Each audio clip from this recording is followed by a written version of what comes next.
Parang feeling ko mamaya na naman. Mamayang gabi na naman ako. Ulit. Magla-live pa. Ay, oo nga pala. Sorry. Lolo ka pala, no? Hindi ka be. Yung mo nang be. Yan talaga pag mga trentahin na eh. Sabi ko pa naman kanina, alam nyo guys, kanina, naiisip ko, sabi ko, hindi na ako yung yung parang nahihiya ba. Sabi ko, kakasana talaga ako sa mga challenge sa Bigo. 65 na ako. 56 ka lang eh. Kahit balik pa rin, ang tanda pa din eh. May uban ka na ba? Sabi ko pa nga, kakasana ako sa mga mga challenge. Pero ngayon, atras talaga yung atay ko. Di ko alam. Kalbo na.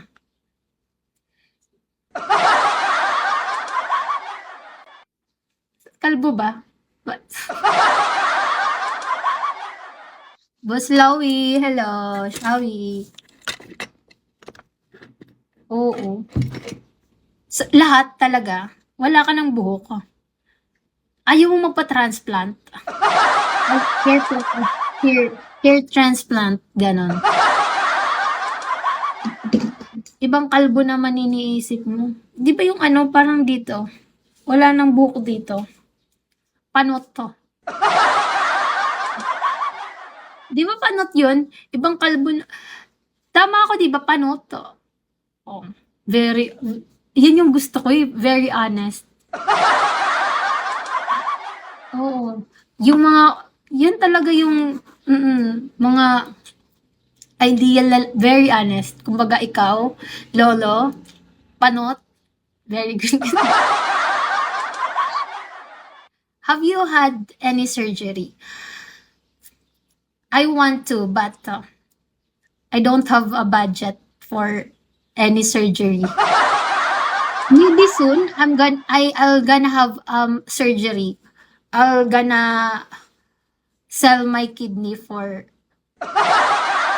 iPhone 17 Pro Max.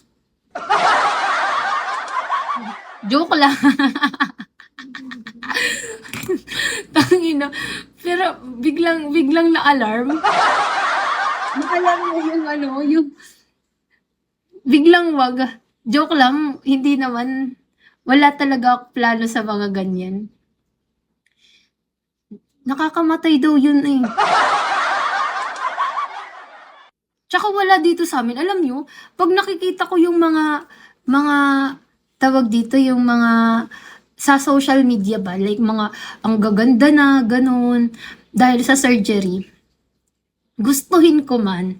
Pero dito sa probinsya namin, walang naggagawa ng surgery. Like rhino or mga wala. Accept kung meron ka. Ang importante, masikip tayo.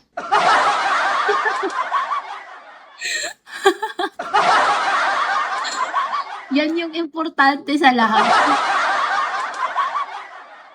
Saan na ba si Nika?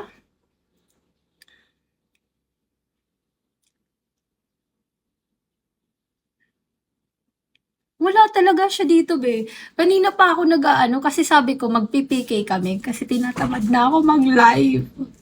After ko na